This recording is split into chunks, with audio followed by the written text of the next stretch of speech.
Notre thème de ce matin, c'est devoir d'au revoir. Devoir d'au revoir. Vous voyez sur le papier là, c'est écrit en 2 mots. C'est parce que je voudrais insister sur au revoir comme interjection.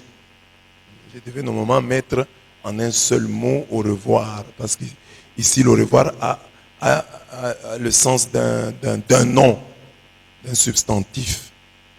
Et je mets comme ça parce que je veux parler d'au revoir, locution interjective. Parce que quand on dit au revoir, comme souhait, au revoir, c'est en 2 mots. Mais quand on dit par exemple, voici venus les moments des au revoir, là c'est en un seul mot. Facile à retenir parce que quand vous souhaitez, vous dites à quelqu'un, en vous séparant de lui, au revoir, là c'est en 2 mots. Mais quand vous employez le terme au revoir comme un substantif, c'était un au revoir douloureux. Là c'est en un seul mot. Je n'aime pas le moment des au revoir. Là c'est en un seul mot. Mais ici, moi je devais mettre aussi en un seul mot. Je mets en 2 mots parce que je sous-entends que c'est devoir de dire au revoir. Le devoir de dire au revoir. De dire au revoir et de dire est sous-entendu. Vous allez comprendre quand je vais expliquer. Nous continuons notre méditation commencée hier sur les discours d'adieu de Paul aux anciens d'Éphèse et sur la prière sacerdotale de Jésus notre Seigneur. Nous avons choisi comme thème aujourd'hui devoir d'au revoir.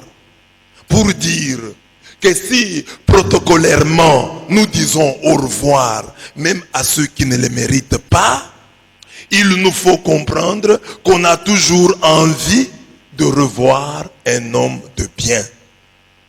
Donc, ne mérite le revoir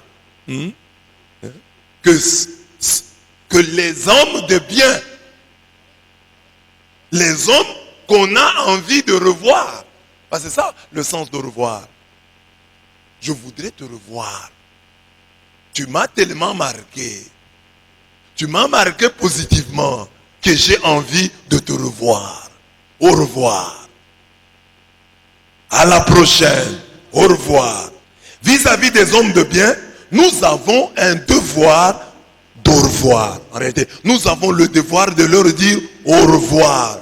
Nous avons le devoir de leur dire que nous avons envie de les revoir.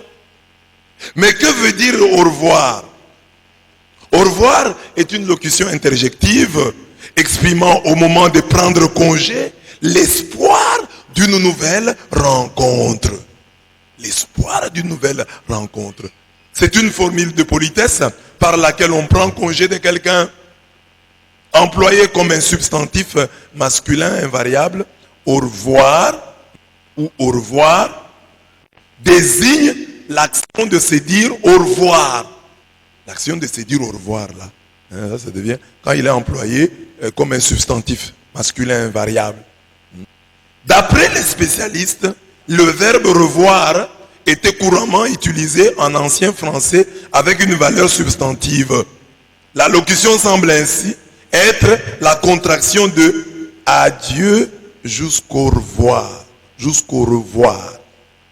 Elle pourrait également être la contraction de au plaisir de vous revoir. Au plaisir de vous revoir. Alors, plaisir de vous est tombé et on a eu au revoir. Elle pourrait également être la contraction de au plaisir de vous revoir. Mais cette dernière hypothèse ne semble pas avérée.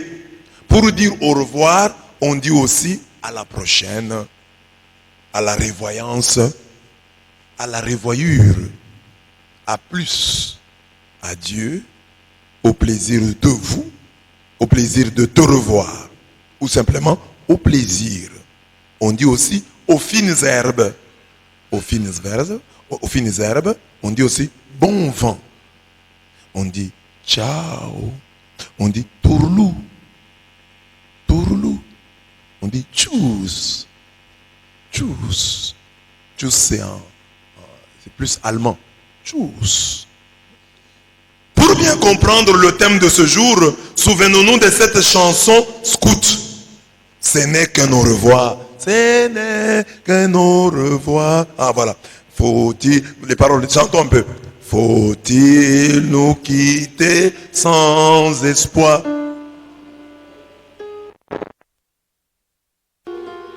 Faut-il nous quitter sans espoir? Pour revoir un jour, ce n'est qu'un au revoir, mes frères, ce n'est qu'un au revoir. Oui, nous reverrons, mes frères, ce n'est qu'un au revoir. On chante ça quand quelqu'un voyage, se déplace, mais aussi au deuil. Ce n'est qu'un au revoir. Mais tout le monde a l'espoir que non, le monsieur, la dame avec qui j'ai des problèmes ne va pas mourir. Mais on va se réconcilier dans 5 ans. Tu n'en sais rien. Lorsque nous nous séparons des hommes et des femmes de bien, nous devons cordialement dire ce n'est qu'un au revoir. Illustrons cette vérité avec les lectures du jour. Au revoir. J'ai 6 points. En fait, n'oubliez pas que je suis en train d'analyser les discours d'adieu de Paul aux anciens d'Éphèse. Je suis en train d'analyser la prière sacerdotale de Jésus, qui sont tous des discours d'adieu. Premier discours d'adieu de Paul adressé aux anciens d'Éphèse. Et la prière sacerdotale de Jésus, c'est une prière que Jésus fait avant sa mort, où il prie comme les prêtres priaient le jour du Yom Kippour, les jours de la prière, les jours des expiations. Le prêtre priait pour lui-même, priait pour le corps sacerdotal et il priait pour le monde. Et dans cette prière sacerdotale, Jean 17, Jésus fait la même chose. Il prie pour lui-même, il prie pour les apôtres et il prie pour le monde. C'est ainsi qu'on a appelé cette prière, prière sacerdotale. Alors, prenant, depuis hier, nous analysons les discours de Pierre. Hier, c'était radieux discours d'adieu. Et je vous disais hier que nous devons nous battre pour vivre chaque jour comme le dernier. Préparer déjà le bilan de notre parcours existentiel sur cette terre. Et être toujours capable de dire aux gens, de dresser devant eux le bilan positif de notre parcours existentiel, de notre vie avec eux, de notre vie en société, de notre vie commune, de notre vie en communauté. Être capable de dire au revoir, j'ai bien vécu parmi vous. Même si vous ne le dites pas, mais que eux qui ont vécu avec vous le disent à votre sujet. Alors nous continuons la même logique en disant devoir de revoir. Nous avons le devoir de dire aux hommes de bien, de leur exprimer notre désir de les revoir, notre envie de les revoir. Les hommes de bien. Premier point, au revoir, saint missionnaire divin. Dans l'évangile de ce jour, poursuivant sa prière sacerdotale, Jésus dit, comme tu m'as envoyé dans le monde, moi aussi je les ai envoyés dans le monde. Pour eux, je me sanctifie moi-même, afin qu'ils soient eux aussi sanctifiés dans la vérité. Jésus a été envoyé par son Père dans le monde. Il est le missionnaire par excellence. En tant que tel, nous avons envers lui non seulement un devoir d'accueil, mais aussi un devoir de revoir. On comprend pourquoi, lorsqu'il vient dans le monde, nous disons, béni soit celui qui vient au nom du Seigneur. Psaume 118, 26, Matthieu 23, 39. Quand il vient dans le monde, nous disons, béni soit celui qui vient au nom du Seigneur. Et lui nous dit, il est venu chez les siens, et les siens ne l'ont pas reçu. Mais à ceux qui l'ont reçu, il a donné le pouvoir de devenir enfants de Dieu. Et une fois qu'il a quitté le monde, quand il vient, nous disons, béni soit celui qui vient au nom du Seigneur. Et une fois qu'il quitte le monde, nous commençons à dire, Maranatha, viens Seigneur. 1 Corinthiens 16, 22, Apocalypse 22, 20. Donc, Jésus vient dans le monde disant, bienvenue, Hosanna, Hosanna. Béni soit celui qui vient au nom du Seigneur. Bienvenue, Yambi. Et quand il est déjà parti, nous disons, viens Seigneur Jésus, Maranatha. Alors, cela doit nous inspirer, puisque nous aussi, nous sommes des missionnaires à la suite du Christ. Nous devons vivre de telle sorte que les hommes, en se séparant de nous, aient encore envie de nous revoir. Tu travailles quelque part, tu es muté. Hein? On dit voilà, va travailler maintenant à Kinshasa. Bon, les gens pleurent. Ah, il est parti. En tout cas, c'était un homme social, un homme de bien. Il est parti, il nous a quittés. En tout cas, vous allez nous manquer. Et les gens vous le disent sincèrement. Papa, vous allez nous manquer. Maman, vous allez nous manquer. Frère, vous allez nous manquer. Sœur, vous allez nous manquer. Et après, on apprend qu'on vous retourne en Bujimaï. Et les gens sont contents. Il va rentrer. Il va rentrer. Pas, vous venez à un endroit, les gens prient pour que vous puissiez partir. Et pour ça, ne les condamnez toujours pas eux. Bon, ils peuvent vous dire ça parce que vous êtes rigoureux, je l'ai dit hier. Mais je pense que tout en étant rigoureux, il y a toujours moyen d'être bon. Il y a moyen, tout en étant rigoureux, de se faire aimer. Il y a moyen que qu'il y ait un peu de bonté dans votre rigueur. Vous savez, c'est ce que les gens attendent, même des chefs. Vous voyez, un chef qui ne rit pas. Le jour où il rit, tout le monde est content. Ah, aujourd'hui il a ri. Ah, en tout cas c'est bien. Donc, même les gens qui sont contre vous là, hein, riez seulement. Ils vont se retrouver. C'est tout ce qu'on attendait. Qui fait rire les élèves, qui leur parle bien, mais qui est seulement dur quand il y a un terreau. Mais à part ça, il parle. Quand il y a un terreau, vous ne trichez pas. Vous n'allez pas tricher. Mais à part ça, je vous salue bien. Je parle bien avec vous. Si j'ai quelque chose aussi comme professeur, je vous donne. Mais je suis rigoureux. Et les gens apprécieront. Quand plus tard, c'est ça qui fait la gloire des écoles. C'est quand vous partez, vous commencez à dire, non, nous avons étudié sous tel préfet. En tout cas, c'était notre enseignant. Il y avait de la discipline. La discipline dont on se plaint aujourd'hui, demain fera notre gloire. Sera notre gloire. Amen. Amen. Hein? Quand vous partez, que les gens vous désirent, que les gens aient envie. Ah non, ça c'était un bon professeur. Même si sur le coup, les gens peuvent dire ce qu'ils veulent. Mais quand vous partez, que les gens aient envie de vous revoir. C'est ça notre Seigneur Jésus. Il vient dans le monde. Béni soit celui qui vient au nom du Seigneur. Il s'en va. Maranatha. Viens Seigneur Jésus.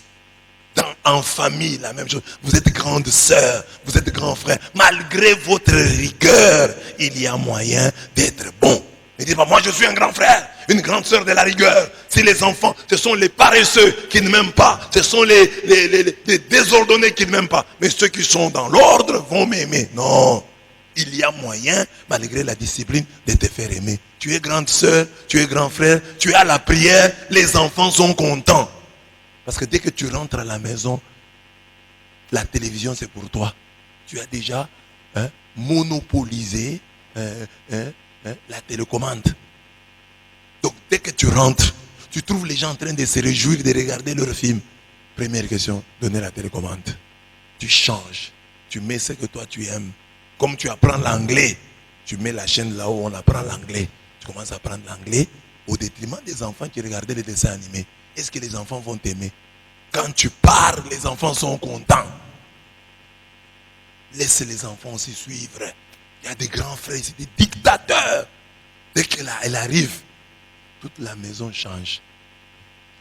Pour cela, donc, pour que les gens aient envie de nous revoir, il faut que nous soyons saints. Nous soyons saints à la suite du Christ qui est saint. Paul était un saint missionnaire divin. Notons comment son départ est pleuré par les anciens d'Éphèse. Écoutez, Actes 20, 37 à 38. Tous alors éclatèrent en sanglots et se jetant au cou de Paul. Des anciens, hein? Vous voyez les anciens d'une église qui se jettent au cou du pasteur qui parle. Les anciens. Vous savez comment ils sont terribles. Comment ils sont des contestataires. Mais ils se jettent au cou de Paul. Il l'embrassait, affligé surtout de la parole qu'il avait dite, qu'il ne devait plus revoir son visage. Puis ils l'accompagnèrent jusqu'au bateau. Donc, quand Paul leur a dit, vous ne reverrez plus mon visage. Ah, ils ont eu très mal. Vous ne verrez plus ton visage. Non, les anciens ont commencé à pleurer. Est-ce que le jour où toi, tu quitteras ton poste, le jour où prendra fin ton mandat, le jour où tu vas voyager, où tu vas nous quitter, est-ce que nous allons pleurer? Est-ce que nous allons pleurer? De douleur, oui, on peut pleurer de joie. Mais est-ce que ce jour-là, nous pleurerons de douleur? Parce que nous allons nous sentir abandonnés. Nous allons sentir que nous avons perdu quelqu'un de très proche. Quelqu'un de très amical. Quelqu'un de bien. Et nous disons, faut-il nous quitter sans espoir? Ah! Est-ce que vous pouvez nous quitter vraiment sans espoir de retour, sans espoir de nous revoir un jour? Ah non, en tout cas non, nous ne voulons pas te perdre. Vivons de cette manière-là, avec tout le monde. Parce qu'il y a des gens qui construisent des petits cercles. Dans les petits cercles-là, les gens les pleurent. Mais l'ensemble ne les pleure pas. Gagnez la majorité. Même si la minorité vous hait, soyez aimés par la majorité. Et travaillez à cela. Il y a 2, 3, 4 personnes qui ne vous aiment pas. Bon, ce sont des choses qui arrivent. Mais arrangez-vous de sorte que la majorité puisse vous aimer. Et même la minorité là. Dans la minorité. Glanez aussi des victoires. Ne dites pas, je me contente de ma majorité. Non. Glanez des victoires dans la minorité qui ne vous aime pas. Glanez des victoires. Étonnez la minorité qui ne vous aime pas. Faites du bien à la minorité qui ne vous aime pas.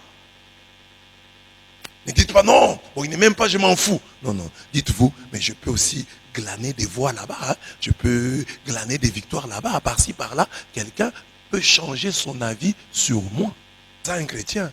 C'est ça la Bible. C'est ça Proverbe 16, 7. Quand le Seigneur approuve les voies d'un homme, il dispose favorablement à son égard, même ses ennemis.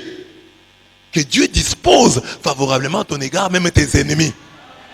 Un chrétien n'a pas d'ennemi définitif, n'a pas d'ennemi éternel. Le chrétien croit toujours que mon ennemi d'aujourd'hui peut devenir mon ami de demain.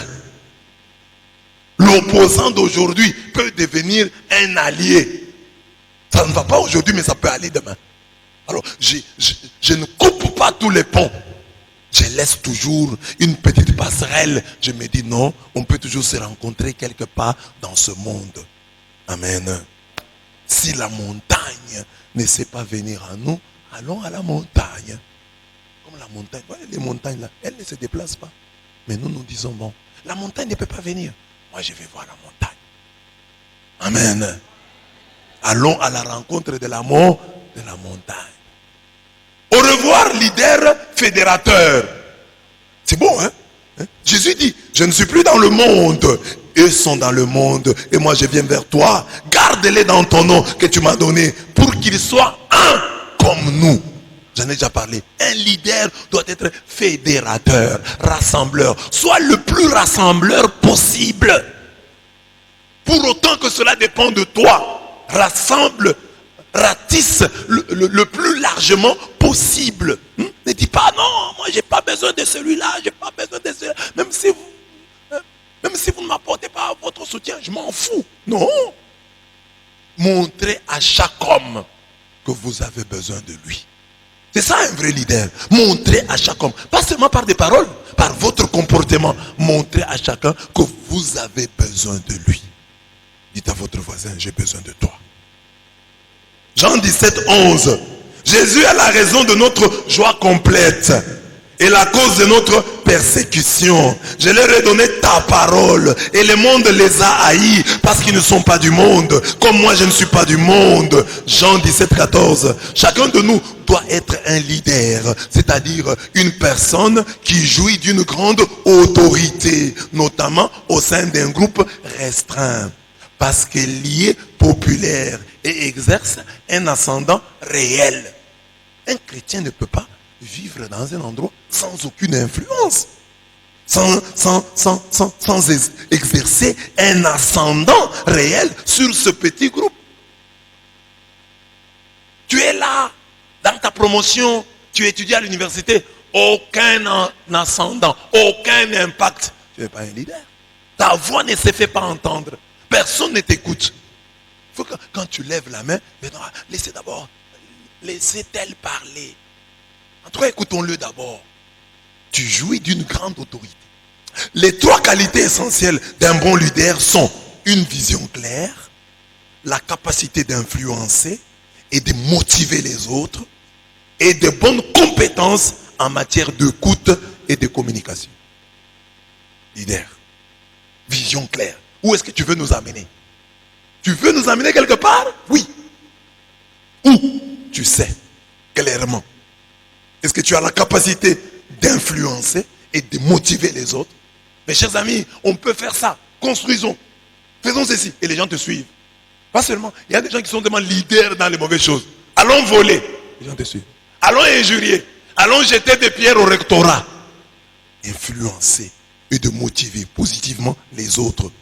Et des bonnes compétences en matière d'écoute et de communication. Je vous ai déjà parlé ici de Monsieur Tchibang. Monsieur Tchibang, quand vous lui parlez, lui, il est maître en théologie. Mais quand vous lui parlez, Monsieur Tchibang, quand vous lui parlez, il vous met en confiance. Il vous montre qu'il vous écoute. Il s'écoute toujours la tête. Alors, vous avez confiance. Parce que vous dites, donc j'ai dit des choses intéressantes. Vous vous ouvrez. Mais il y a des gens, quand vous leur parlez, vous avez l'impression qu'ils sont ailleurs. Montrez aux gens que vous les écoutez. Prenez même note. Quand quelqu'un parle là, vous prenez note. Il prenait note quand j'ai parlé. Il prenait note. Attends un peu, je prends note. Vous avez dit, premier point, vous avez dit. Et puis à la fin, résumé. Quand vous avez écouté quelqu'un, à la fin, résumé ce qu'il a dit. Vous m'avez dit ceci, premier point, deuxième point.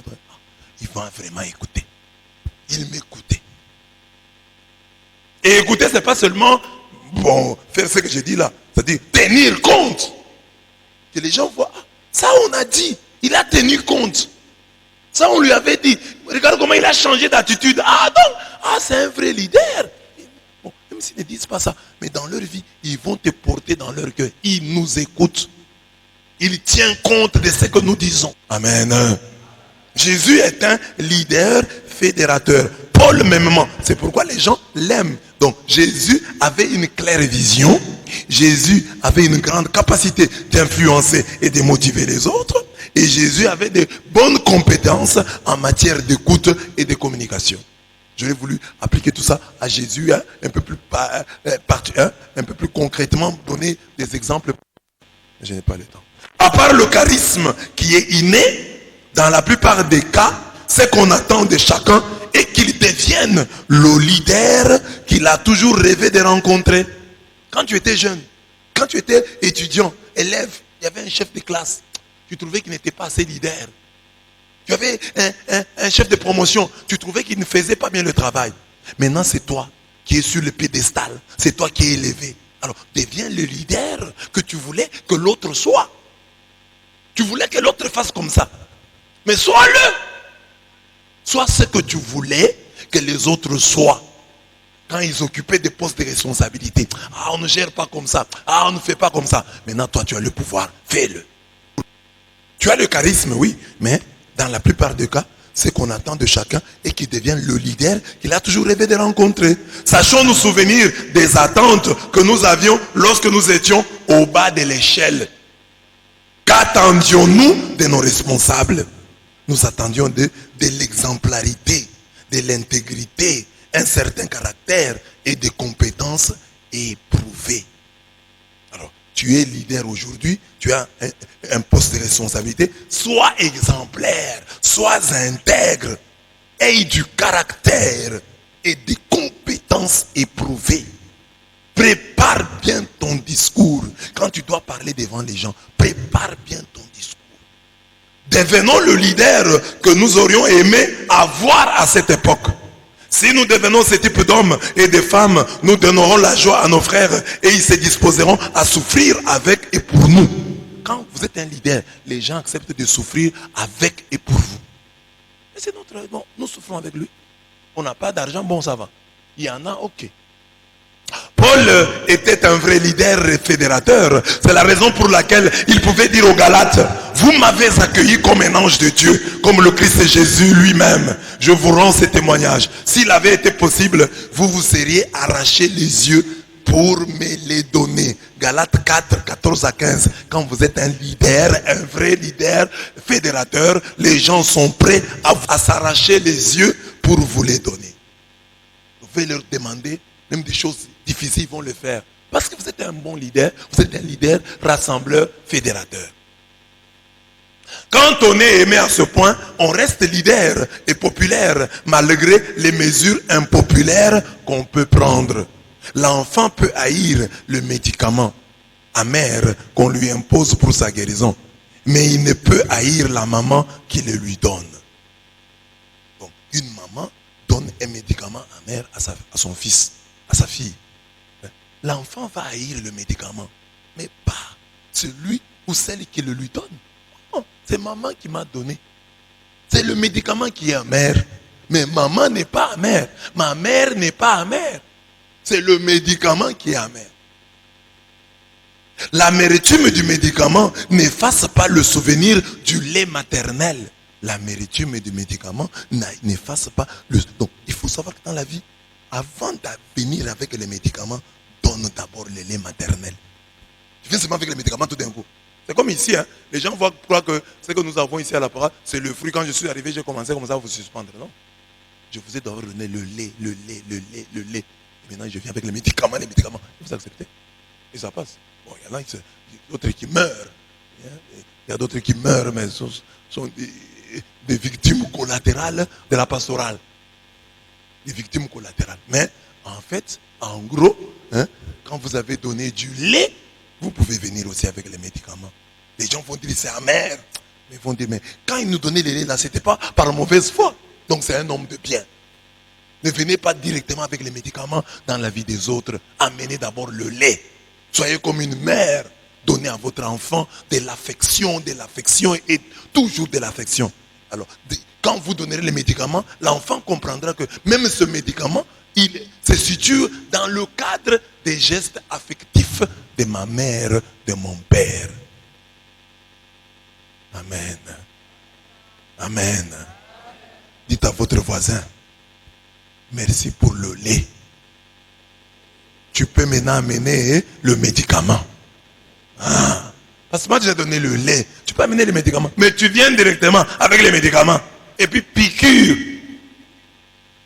Une vraie école du leadership. Maintenant, seulement sur ce point ici. Hein, tout l'enseignement, c'est une école du leadership.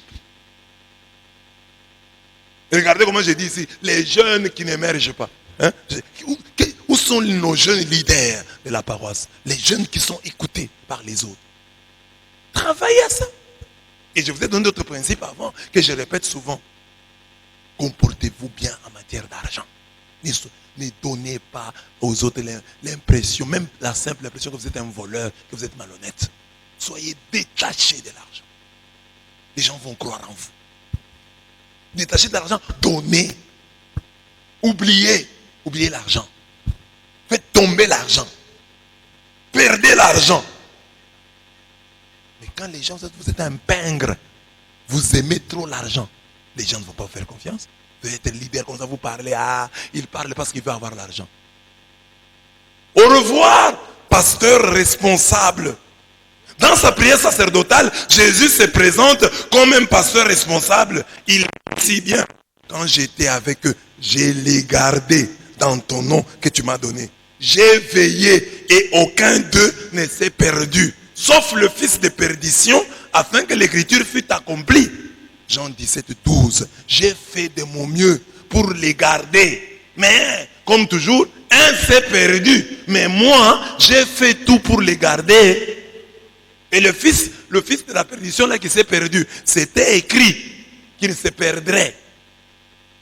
Un vrai pasteur responsable, Jésus a fait de son mieux pour ne perdre aucune brebis.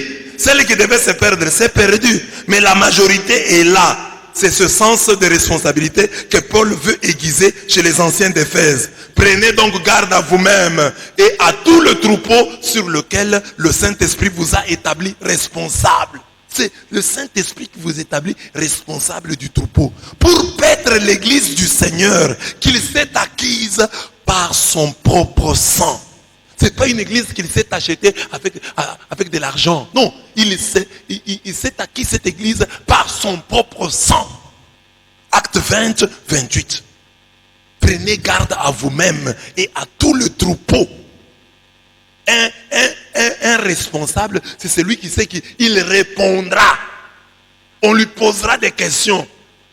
Qu'as-tu fait de tel et de tel que je t'avais confié? Je t'ai donné tel comme épouse. Je t'ai donné tel comme époux. Qu'as-tu fait de lui? Qu'as-tu fait d'elle? Je t'ai donné tel comme enfant. Je t'ai donné tel comme parent. Qu'as-tu fait de lui? Un responsable, c'est celui qui, lorsqu'on lui pose des questions, a des réponses. Des réponses qui valent la peine. Et notre responsabilité, c'est devant Dieu et devant l'histoire. À Dieu et à l'histoire, on ne trompe pas. Qu'as-tu fait de lui?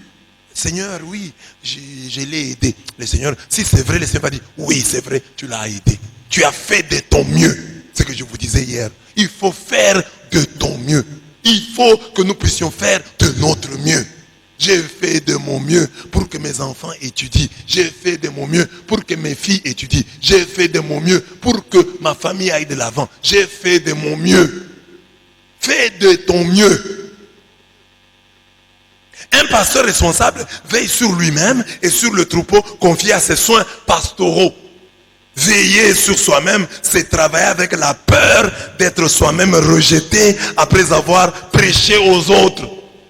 Comme moi ici je vous prêche, il faut que j'ai peur d'être rejeté après vous avoir prêché. 1 Corinthiens 9, 27. Veiller sur le troupeau de Dieu, c'est savoir qu'il a coûté le sang de Dieu et que c'est le Saint-Esprit qui nous en a confié la responsabilité. Et le Saint-Esprit, on ne le trompe pas. Souvenez-vous d'Ananie et de Saphira. Une fois cette vérité intériorisée, on fait de son mieux pour ne perdre aucune brebis. Je ne veux perdre, je vais réussir l'éducation de tous mes enfants. Non, ça c'est une tête brûlée. Ça c'est un enfant raté. Non. Fais de ton mieux pour ne pas rater un seul enfant. Pour ne pas rater l'éducation d'un seul enfant. Fais de ton mieux. Fais de ton mieux. Et nos parents faisaient ça quand ils avaient des filles à la maison. Une fille tête brûlée là. Ils faisaient tout, ils s'arrangeaient même pour qu'elle aille au mariage très tôt. Parce que si elle traîne, elle va m'amener des problèmes ici. Allez.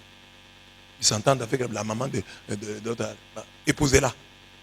Saint Paul va très loin dans cette vigilance pastorale. Il dit ceci. C'est pourquoi, si un aliment scandalise mon frère, je ne mangerai jamais de viande. Afin de ne pas scandaliser mon frère. 1 Corinthiens 8, 13, il dit, je ne veux pas scandaliser mes frères. Si un aliment peut devenir, la consommation d'un aliment peut devenir un obstacle dans la foi de mon frère, alors je refuse de prendre cet aliment. Beaucoup de chrétiens aujourd'hui vivent comme ça. Ah non, qu'ils parlent comme ils veulent, mais tu les scandalises. Ah, qu'ils parlent, c'est leur problème. Tu les scandalises. Est-ce que tu es obligé de t'habiller comme ça? Non, moi je m'habille, je n'ai pas d'arrière-pensée. Merci parce que tu n'as pas d'arrière-pensée. Mais tu scandalises les gens. Tu scandalises même ton propre père. Tu scandalises même ta propre mère. Tes propres frères, tu les scandalises. Mais Paul dit, si un aliment L'aliment quand même dépasse le vêtement. Si un aliment scandalise mon frère, je ne prendrai plus de cet aliment. Parce que si mon frère est scandalisé, qu'est-ce que moi je gagne? Amen. Amen. Mais toi tu t'habilles, tu fréquentes tous les endroits. Tu fréquentes les boîtes de nuit, tu fréquentes n'importe des lieux de tolérance. Tu les fréquentes. Tu dis non, c'est rien. Moi je suis allé seulement prendre de la bière. Mais les gens qui t'ont vu entrer et sortir, on te dit non, ce que tu fais là avec tel, c'est pas bien. Ah non, il n'y a rien. Nous voyons, il n'y a rien de mauvais. Mais entre-temps, vous scandalisez les gens. C'est pourquoi j'ai dit ici, dans les cas de relation, une fille et un garçon, vous vous fréquentez, les gens vous voient.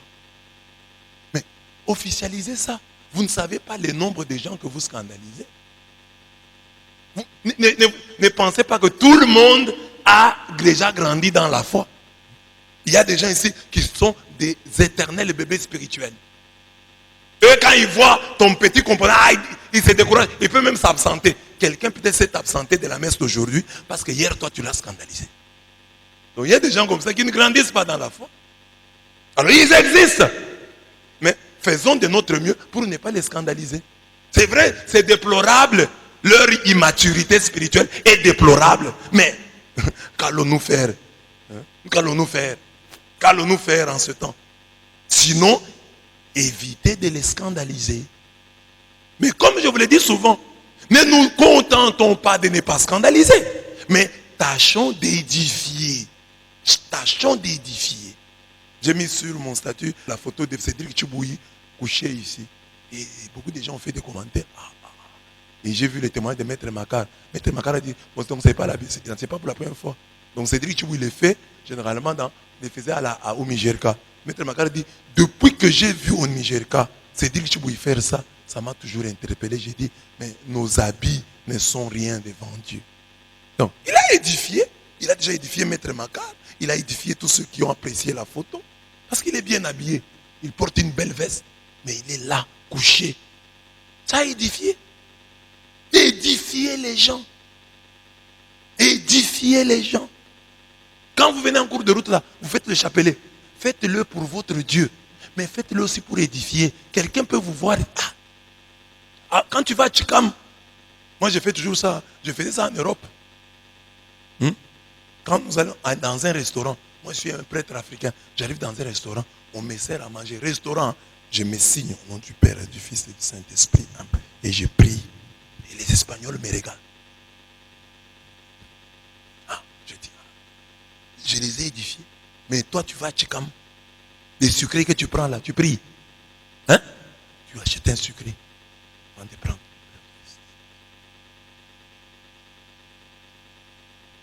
Tu ne nous scandalises pas, mais édifie-nous. Les gens ont besoin de ça. Tu ne sais pas ce que vaut une édification. Si tu sais ce que vaut un scandale, les ravages des scandales, apprends aussi à découvrir les bienfaits des édifications. Quand tu fais quelque chose de bien, le bien a une valeur d'éternité. C'est ce que j'ai dit aux gens ce matin. J'ai dit, voilà, ne soyez pas sur les réseaux sociaux. Ne vous montrez pas asociaux sur les réseaux sociaux. Avec des phrases du genre, mieux vaut être seul que mal accompagné. Et ça, tu écris quand tu as des conflits avec tel et tel. Quand vous êtes bien, tu n'écris pas des choses comme ça. Je regrette les temps je ne regrette pas les gens avec qui j'ai passé le temps, mais je regrette les temps que j'ai passé avec les gens. Les hommes dans la vie ici, on aime des gens positifs, des personnes positives, des personnes qui comprennent que même s'il y a une minorité qui me trahit, qui ne m'aime pas, la majorité m'aime. Et chacun a une majorité qui l'aime. Amen. Dis à ton voisin, tu as une majorité qui t'aime. Dis-lui, j'ai une majorité qui m'aime. Alors, pour une minorité qui ne t'aime pas, sur les réseaux sociaux, moi je regrette vraiment. Les hommes sont méchants. Des pensées toujours négatives. Vous savez qu'aujourd'hui, quand vous allez demander de l'emploi, Il y a des employeurs qui vont voir votre page Facebook. Quand on vous demande votre numéro là, quelqu'un peut voir votre page. Quelqu'un peut aller voir ce que vous faites sur les réseaux sociaux. Mais vous êtes une personne amère, rancunière, et ça se voit à travers vos messages. Une personne triste, maussade, morose. C'est morose. Tu t'appelles Rose et tu es morose. Et les gens, on n'aime pas des gens comme ça. Les gens qui tout le temps se plaignent. Oh moi, on ne m'aime pas. La vie vraiment, c'est vraiment compliqué. Ne scandalise pas les gens. Sur les réseaux sociaux, édifie les gens. Édifie les gens. Donne-leur des bons exemples. Parle positivement. Garde pour toi ta négativité. Garde pour toi tes plaintes et tes larmes. Sur les réseaux sociaux, sois positif, sois positive. Le pasteur responsable n'oublie jamais ces paroles du Christ. Il est impossible qu'il n'arrive pas de scandale. Mais malheur à celui par qui ils arrivent. Il vaudrait mieux pour lui qu'on mit à son cou une pierre de moulin et qu'on le jeta dans la mer que s'il scandalisait un de ses petits. Luc 17, 1 à 2. Ce n'est pas tout. Autant le pasteur lutte pour ne pas scandaliser, autant il lutte pour édifier son troupeau. Envers un tel pasteur, on ne peut qu'avoir un devoir d'au revoir. Au revoir, sentinelle éveillée.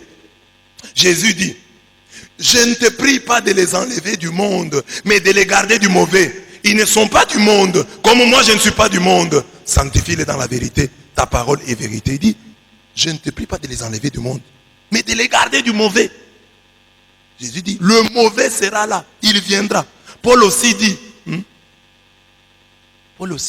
je sais qu'après mon départ, il s'introduira parmi vous des loups redoutables qui ne ménageront pas le troupeau. Et que du milieu même de vous, s'élèveront des hommes tenant des discours pervers dans le but d'entraîner les disciples à leur suite. C'est pourquoi soyez vigilants. Vous souvenant que 3 années durant, nuit et jour, je n'ai cessé de reprendre avec larmes chacun d'entre vous. Acte 20, 29 à 31. La sentinelle éveillée doit subodorer le danger. La menace. Ici, la menace est sectaire. Mes frères, il y aura des sectaires. Il y aura des gens qui viendront, qui chercheront à vous induire en erreur. Ne tombez pas dans leur piège. Vous êtes catholique, je vous préviens. Lisez les livres écrits par vos prêtres. Il y en a beaucoup. Allez sur les réseaux sociaux. Voyez les chaînes YouTube de vos prêtres de votre église. Toi, tu es catholique. Mais tu suis les gens qui ne sont pas catholiques. Quand ils vont te troubler là-bas, tu viens maintenant nous poser à nous des questions. Non. Suis ce que prêchent tes prêtres, tes pasteurs. N'écoute pas les autres. Ils vont t'induire en erreur. Ils ne peuvent pas parler en bien de ton église. Ils en parleront rarement et d'une certaine manière. Mais suis tes propres pasteurs. Écoute la voix de tes pasteurs. Vous êtes prévenus. Soyez éveillés. Les gens que toi tu écoutes, ce sont les gens, comme beaucoup de gens. Oh, mais c'est la vie, mais le pasteur tel nous a déçus. Mais toi tu es catholique, tu as déçu comment? Ah, je suivais ses enseignements. C'est ton problème. Suis les enseignements. Et nous en avons. Et il y en a dans l'église. Ah, va sur les réseaux sociaux, tu découvriras. Alors, que fait le pasteur éveillé? Il vaccine ses chrétiens par la parole. Jésus dit, sanctifie-les par la vérité. Alors, la parole de la vérité que nous vous donnons, c'est ça le vaccin contre les sectarismes qui vous guettent. La parole de vérité, les enseignements qu'on donne. Un catholique qui vient ici à l'église, dans notre paroisse, qui suit nos enseignements, qui suit les enseignements de ses pasteurs, ces catholiques-là, est à l'abri de la nuisance des sectes. Parce que lui, il a la vérité. Et à l'église, comme ici, j'ai fait ici, sauf pendant ce temps de neuvaine, mais j'ai donné des enseignements ici sur Marie. Chaque jour, j'ai donné un éclairage sur un aspect de notre dévotion à la Vierge Marie. Alors, si tu viens écouter la parole, tu es vacciné. Mais tu ne viens pas écouter. Tu ne lis pas les enseignements qu'on te donne. Tu ne vas pas les approfondir. C'est ton problème. Mais moi, j'ai fait mon travail. Je t'ai donné les enseignements. Je t'ai dit, voilà ce que l'église enseigne. Voilà ce que les autres disent. Mais voilà la vérité. Sanctifie-les par la vérité. Rends-les redoutables par la vérité. Le diable, je l'ai dit avant, ne tremble pas devant nos titres. Oh, je suis tel et je suis tel. Le diable tremble devant la vérité qui est en nous. Chrétien, sois vrai. Et le diable est tremblement devant toi. Chrétien, aie en toi la parole. Je vous ai dit que parmi les armes du combat spirituel, c'est l'épée. La vérité est la ceinture. Mais l'épée, l'unique arme offensive, c'est la parole. Et la parole, Jésus, pour vaincre Satan, l'a vaincu avec la parole. Il est écrit. Jésus dit, il est aussi écrit. Ayez en vous la parole. Catholique, ayez en vous la parole. Lisez-la, méditez-la, approfondissez-la, retenez-la, retenez les versets et comprenez leur sens et retenez-les. Personne ne va venir vous induire en erreur. Vous êtes éveillés, ils viendront. Mais quand ils trouveront en vous la vérité de la parole de Dieu, ils s'éloigneront, ils vous laisseront, ils vous respecteront. Même s'ils ne peuvent pas vous le dire comme ça, ils vous respecteront. Moi, je suis sûr que les enseignements que nous donnons ici, comme par exemple les sectaires, les pasteurs savent que leurs fidèles ne suivent pas beaucoup nos enseignements. Il y a des pasteurs qui suivent nos enseignements. Il y a des pasteurs qui prennent nos feuillets ici, qui vont prêcher avec. C'est-à-dire que dans leur cœur, ils reconnaissent que la parole est là. Mais ils ne peuvent pas les dire comme ça. Mais dans leur cœur, ils savent que nous avons la parole. Mais vous les chrétiens qui recevez cette parole, montrez-vous digne de la parole qui vous est enseignée. Ayez une santé qui reflète la parole que vous mangez. Au revoir, honnête travailleur. Un honnête travailleur, on a envie de le revoir. Une sentinelle éveillée, on a envie de la revoir. Ça, au revoir, devoir de revoir. Paul dit aux anciens d'Éphèse, je n'ai désiré ni l'argent, ni l'or, ni les vêtements des personnes. Vous savez vous-même que ces mains ont pourvu à mes besoins et à ceux des personnes qui étaient avec moi. Acte 20, 33 à 34. Tout apôtre qu'il était, Paul était un travailleur qui vivait du fruit de son travail. Il était fabricant des tentes. Il travaillait. Il avait droit aux offrandes des fidèles, mais il y renonça pour ne pas créer d'obstacles à l'évangile, afin de le rendre encore plus crédible. Alors, partout où vous êtes, dans le mariage, à l'église, à l'école, à l'université, montrez-vous travailleurs. Méritez le salaire qu'on vous donne. Méritez, pas seulement le salaire, mais la nourriture que vous mangez chez vous, chez vos parents, montrez que vous méritez. Parce que vous y avez, d'une manière ou d'une autre, contribué. Quelqu'un qui vous fait du bien, montrez-lui que vous essayez, même si on ne va pas toujours mériter un don gracieux, mais montrez que vous avez compris. Par votre merci, bien entendu, mais aussi par le service que vous pouvez rendre. C'est lui qui vous donne de l'argent. Vous n'avez pas de l'argent à lui offrir, mais vous pouvez lui offrir un service. Je n'ai pas l'argent à vous donner, mais je peux balayer votre cour. Je n'ai pas l'argent à vous donner, mais je peux enlever les toiles d'araignée qui sont dans la maison. Il ne faut pas que papa, qui me donne de l'argent, vienne encore enlever les toiles d'araignée. Je peux tenir propre nos installations. Papa achète la nourriture. Maman achète ceci et cela. Moi, je n'ai pas encore de l'argent. Je contribue aussi en nettoyant nos installations sanitaires. Qu'elles soient propres. C'est ma contribution. Je travaille aussi. Quand je parle du travail, je ne pense pas seulement au travail rémunéré. Je veux parler du travail tout court. Sois travailleur. Aie la réputation d'être un travailleur. Tu arrives à la maison comme ça, maman est là, tu prends tous les habits sales de la maison, tu les nettoies, tu termines, tu repasses. Maman dit, j'ai une fille travailleuse, j'ai un garçon travailleur. Tu es une femme au foyer, tu viens aussi, tu prends les habits, tu vas avoir les habits sales. Tu as tout un troupeau d'habits sales. Non! Tu nettoies régulièrement. Ta maison est propre. Mon mari va chercher l'argent, mais moi aussi je l'aide en tenant propre la maison. Notre maison est propre. J'ai demandé au couple s'ils peuvent donner des témoignages, si tous peuvent dire que leurs femmes sont propres. Mais tous n'ont pas dit ça. Il y en a qui hésitaient. J'ai une femme qui se lave, mais elle n'est pas du tout propre. Elle se lave, mais elle n'est pas du tout propre. Oui, parce qu'être propre, ce n'est pas seulement le corps. Être propre, c'est l'environnement et surtout l'entourage. Être propre, c'est aussi l'entourage. Là, votre environnement, vous êtes propre, vous vous lavez, mais vous vivez où?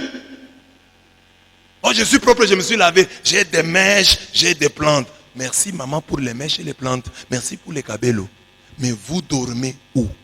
Quel est l'état de santé de vos draps? Qu'est-ce qu'il y a en dessous de votre lit?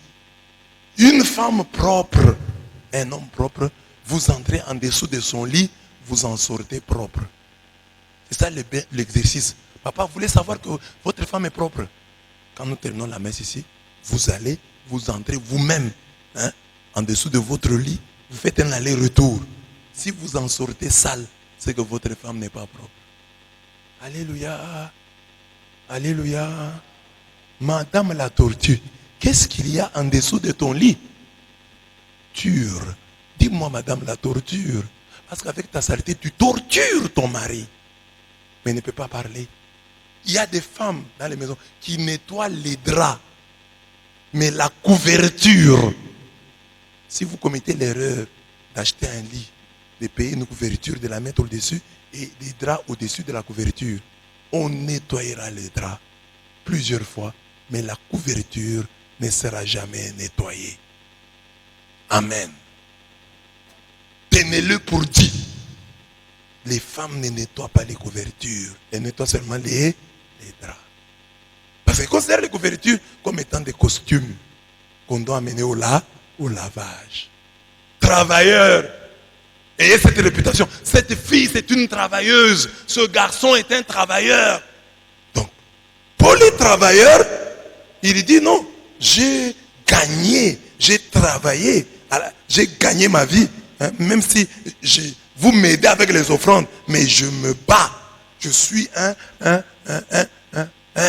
battant. Je me bats pour manger. Je ne suis pas totalement à votre charge. Vous m'aidez, c'est vrai. J'ai eu grande joie dans le Seigneur, avoir enfin réfléchi votre intérêt pour moi. Il était bien toujours vivant, mais vous ne trouviez pas d'occasion. Ce n'est pas mon dénuement qui m'inspire ces paroles. J'ai appris en effet à me suffire en toute occasion. Vous le savez vous-même, Philippiens. Dans les débuts de l'évangile, quand j'ai quitté la Macédoine, aucune église ne m'assista par mode de contribution pécuniaire. Vous fûtes le seul. Vous qui, dès mon séjour à Thessalonique, m'avez envoyé. Et par 2 fois, ce dont j'avais besoin. Pour le moment, j'ai tout ce qu'il faut. Et même plus qu'il ne faut. Je suis comblé depuis que Épaphrodite m'a remis votre offrande. Parfum de bonne odeur. Sacrifice que Dieu reçoit et trouve agréable. En retour, mon Dieu comblera tous vos besoins. Selon sa richesse, avec magnificence dans le Christ Jésus. Je travaille. Si vous me donnez des offrandes, c'est bien. Mais je ne vais pas me focaliser sur vos offrandes. Paul se comporte devant les biens de ce monde comme un homme libéré de l'avidité et de la cupidité. On veut toujours revoir un homme libéré du joug de Mammon. Le démon de l'argent. Le patron de ceux qui ne payent pas les dîmes. Qui trompent Dieu au sujet des autres offrandes, qui ne partagent pas avec leurs semblables et qui refusent d'aider les démunis. On veut, quand vous rencontrez quelqu'un là qui a vaincu Mammon, comment? Parce que lui paye les dîmes, parce qu'il ne trompe pas Dieu au sujet des autres offrandes, parce qu'il partage avec ses semblables, parce qu'il aide les démunis. Quand vous avez un homme comme ça, vous avez envie de le revoir. Vous avez envers lui le devoir de revoir. Je voudrais bien vous revoir. Vous avez vaincu Mammon. Vous n'êtes pas cupide. L'argent, oui, est votre serviteur, mais il n'est jamais votre maître. On a besoin des gens comme ça. Au revoir, donneur universel. Quand un homme est libéré de Mammon, les démons des finances, il devient généreux. Il comprend que Dieu nous donne l'argent pour que nous le mangions avec les gens. Dieu nous donne l'argent pour que nous le mangions avec les gens. Dieu nous donne l'argent pour que nous le mangions avec les gens. Tu gardes l'argent, tu thésaurises. Tu vas mourir. Parfois tu as même caché à ta femme ce compte-là. Ce compte bloqué là que tu as caché à ta femme. Tu vas mourir et c'est la banque qui va en profiter. Dieu te donne l'argent pour que tu puisses le manger avec les gens. Quand on te paye, dis-toi toujours, quelle est la part de Dieu, quelle est la part des gens. Il y a aussi la part des gens ici, que j'aide les autres. Il y a les pauvres, il y a les démunis. Qu'est-ce que je peux faire? Et ayez même dans votre vie un seul pauvre que vous aidez régulièrement. Un pauvre à qui vous payez le salaire. Qu'un pauvre sache qu'à la fin du mois, ou le 15, le 20, le 30, il y a quelqu'un qui me donne quelque chose. Il va venir. Et lui, quand il me donne, c'est consistant. N'aidez pas les pauvres sporadiquement. Ayez une alliance avec Dieu. L'alliance en faveur, envers Dieu, mais en faveur d'un pauvre. Bien entendu, je l'aiderai.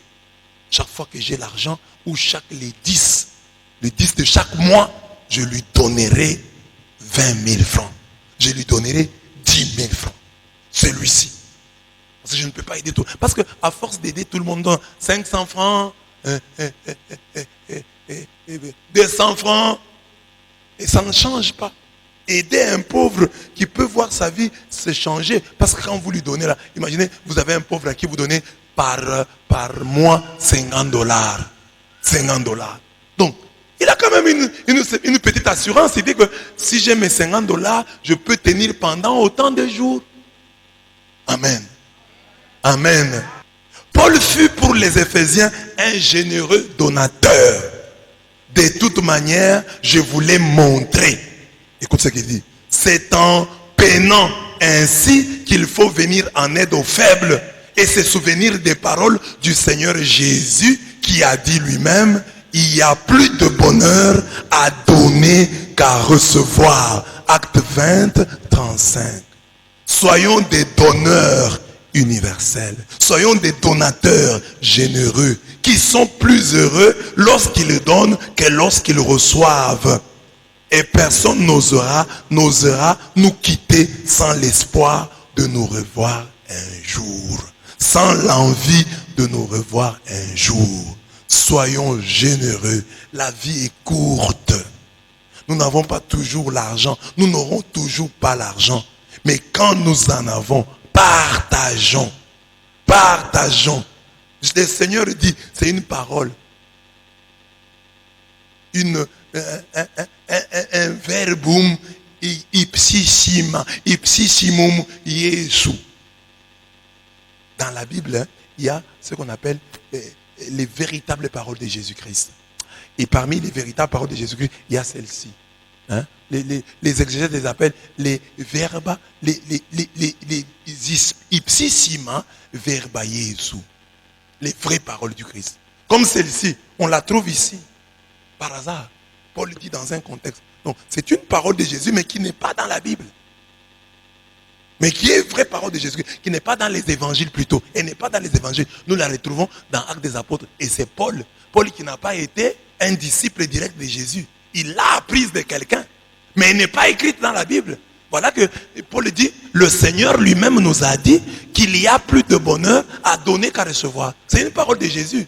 Mais elle ne vient pas des évangiles. Marc ne la reprend pas. Matthieu ne la reprend pas. Luc ne la reprend pas. Jean ne la reprend pas. On la retrouve sous la plume de Paul. Paul qui n'a pas été un apôtre direct de Jésus-Christ. Ça signifie que Jésus a aussi prononcé d'autres verba ipsissima, mais qui ne sont pas dans la Bible. Mais qui sont restés dans la tradition comme celle-ci. Si Paul ne l'avait pas reprise, si Paul n'avait pas cité que c'est le Seigneur lui-même qui l'a dit, nous ne saurions pas que c'est une parole du Christ. Donc, il y a plus de bonheur bonheur à donner qu'à recevoir. Qui a dit ça? Qui a dit ça? Qui a dit ça? C'est Jésus qui a dit ça. Mais elle ne se trouve pas dans les... Là, où est-ce qu'on trouve les paroles de Jésus? Dans les évangiles. Mais elle n'est pas dans les évangiles. Elle se retrouve dans Actes des Apôtres 20-35.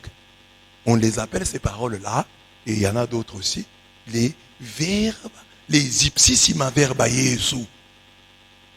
Ipsissima, les paroles même de Jésus. Amen. Amen. Et comment cette parole n'a pas disparu? Donc elle était forte. Même si les évangélistes l'ont oublié, Paul la récupère. C'est que dans l'imaginaire collectif des chrétiens de l'époque, il était là marqué.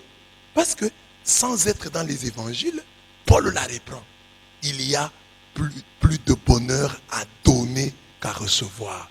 Demande-toi, tu es chrétien, tu as des amis, tu as des parents, tu as un mari, tu as une femme. Ton bonheur est où? Dans le donner ou dans le recevoir? Jésus dit qu'il y a plus de bonheur à donner qu'à recevoir. Toi, tu donnes plus, tu es plus donateur ou récepteur ou receveur? Où est-ce que tu es? Dans ta relation avec tel et tel. Tu es qui? Parce que tu peux dire, lui me donne l'argent, comme je l'ai dit ici. Moi aussi, je peux lui donner, lui rendre service. Je peux lui donner le respect.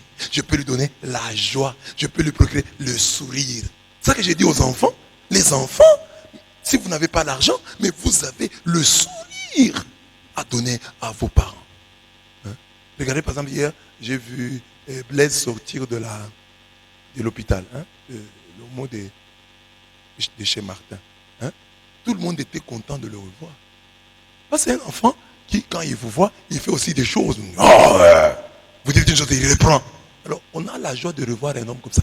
Blaise ne donne pas l'argent, mais il donne seulement la joie là, sa vivacité, son courage. Ça vous amuse. C'est ça un enfant.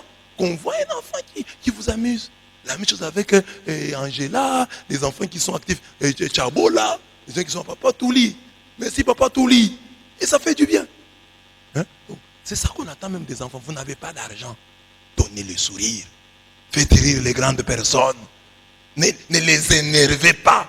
Je vais lui rencontrer une blague, il va rire. J'ai une vidéo, je vais lui montrer. Mais ça va regarder un peu cette vidéo. Maman, regardez un peu. Envoie-moi cette vidéo. Ça, c'est vraiment comique. Voilà. C'est ça qu'on attend de vous. Vous n'avez pas encore l'argent. Donnez au moins le sourire. Et puis, le sourire qu'on donne aux grandes personnes, c'est de savoir aussi sourire. Oui. Sachez sourire. Tu n'es pas intéressante ni intéressant. Qui dit ici? On aime voir un garçon, un enfant souriant. Et, qui sourit. Tu n'as pas l'argent, mais tu as le sourire. Tu n'as pas l'argent, mais tu peux partager une blague. Donne aussi. Ne sois pas seulement receveur, récepteur, réceptrice, receveuse. Non. Sois donneur. C'est l'enseignement de Jésus. Il y a plus de bonheur à donner qu'à recevoir. Non, moi on ne m'a pas donné. Moi on ne me donne pas. Mais toi tu donnes quoi? Que Dieu vous bénisse.